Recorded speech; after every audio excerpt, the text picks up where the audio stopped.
Сергей, как дела в республике? Ну, в целом все получается, думаю. И изначально, когда вы говорили в части, акцентировали вопрос консолидации, вопросы социальные вопросы, экономического развития, даже в случае вот этой неладной болезни, даже мы смогли, и зрелость показала, жители республики особенно. Вот те задачи, которые вы поставили, мы к этому пошли, потому что задолженность была там 15-17 год, вот эти вот детские, там еще что-то, там, выплаты там коммунальные репрессированным, ну там все 8 категорий. И нам тогда Минфин выделил, подтвердили, и у нас ни одного рубля задолженность по социальным выплатам всех категорий, мы закрыли это. И сейчас в этом направлении и продолжаем.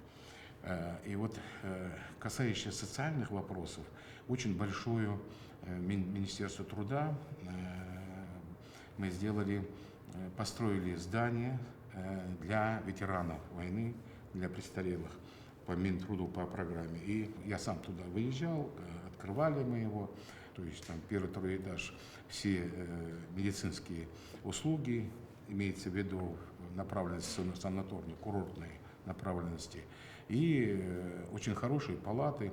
Вот эту ситуацию мы выровняли, и площадь, и сейчас дальше обратились, чтобы увеличить еще, если одно здание, если Минтруд пойдет нам навстречу, мы хотим еще, ну, нужно как бы на всю республику там 80, а еще на 50 бы еще добавить, чтобы вот в этом плане. Ну и затронуть хотел ситуация ковидная, она у нас, мы ее как-то локализовали, как бы, можно сказать, купировали. Это вот, я помню, вы рекомендовали 3-4 регионам, конкретно и наш регион, Ингушетию, помочь там с лекарствами и оборудованием недостающим.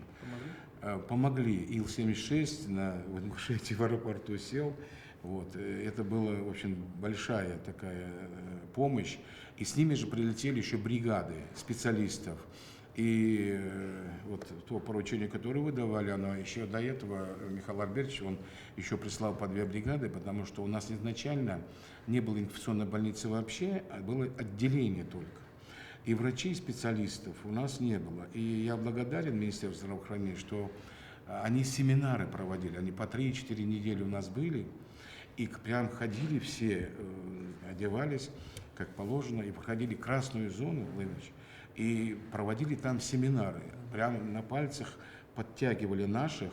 И вы знаете, у нас сегодня уже благодаря вот этой помощи, вот этой как бы семинары, которые они проводили, я с каждым из них встречался, и у нас получилось, что у нас сложился теперь коллектив специалистов каждой больницы, а мы в 6 больницах сделали, и Сунжа, там у нас есть Сунжский район, город Сунжа, там мы сделали специалист немножко для беременных, вот у нас вот она и специализированная, мы туда стараемся, и в детской тоже больнице сделали, и так по городу Назрань, там Назрановский район, Малгобек, ну, в общем, в целом мы с этой ситуацией справляемся, если говорить обеспеченность, что специалистов, что касаемо оборудования ИВЛ, я имею в виду других, и тех охранных одежды, СИЗов и масок, и нам очень Минпром помог очень сильно. Хорошо. Я смотрю, в экономике в целом у вас стабильная ситуация. Стройка подрастает, да?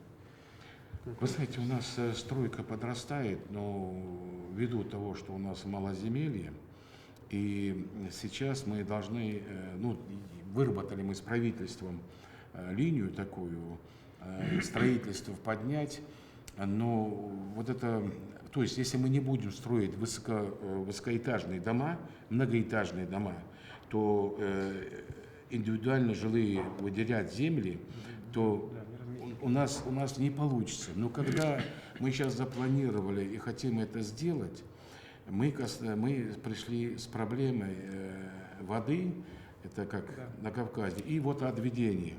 И сейчас вот анализ сделали, мы довели у нас не республики был, а Совет Федерации. Там они вошли, вот эти вопросы, которые на комитетах их 2 дня обсуждали.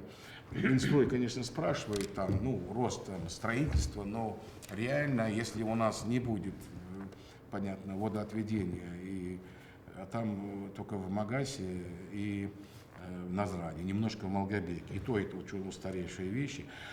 А другие, ну, Сунжи образованы, Карабулак, там, они вообще их не имеют. То есть эти вещи, если не сделать, то, понимаете, да, что... Но есть еще одна проблема социального характера, то есть это отсутствие нужного количества образовательных учреждений. И дошкольных пока все-таки проблема полностью не решена, и школ. Все-таки еще очень много ребятишек занимается во 2-й и 3-й смене. Владимир Ильич, абсолютно вы правы. И вот мы сдаем около 20 школ и 9 детских садов. И еще нам до 30-го года очень много нужно, потому что у нас рождаемость большая. Нам помогает Министерство просвещения, мы постоянно на контакте с Сергеем Сергеевичем и Сириусом, потому что нашли помещение, где одной школе там, чтобы мы могли развить вот эту ситуацию. Но на сегодняшний день там еще есть вопрос малоземелья, оно тоже играет роль. То есть приходится выносить их за пределы. Не приходится, а просто нет их куда ставить, понимаете? И там ситуация в чем возникает? То, что когда вы выносите их, они же удорожают, там надо коммуникации проводить, инфраструктуру подтягивать, дорогу делать, а она же, бюджет, он определяется по объекту, предполагается, что рядом там закрутил, сюда подключил. Инфраструктура рядом. Да, понимаете, и вот в этой части оно, конечно, сложности есть. Ну, нам идут навстречу, я и с Михаилом Владимировичем, и с Трутневым встречался, и с Новаком. Мы работаем, чтобы в этой части нам как-то помочь. Ну, надо иметь в виду специфику региона просто. Ну, там есть некоторые ситуации, некоторых ситуаций, я так понимаю, вот специфику не хочу сказать что-то, но калькой нельзя, вот накладкой, вот это вот. Давайте поподробнее поговорим. Хорошо.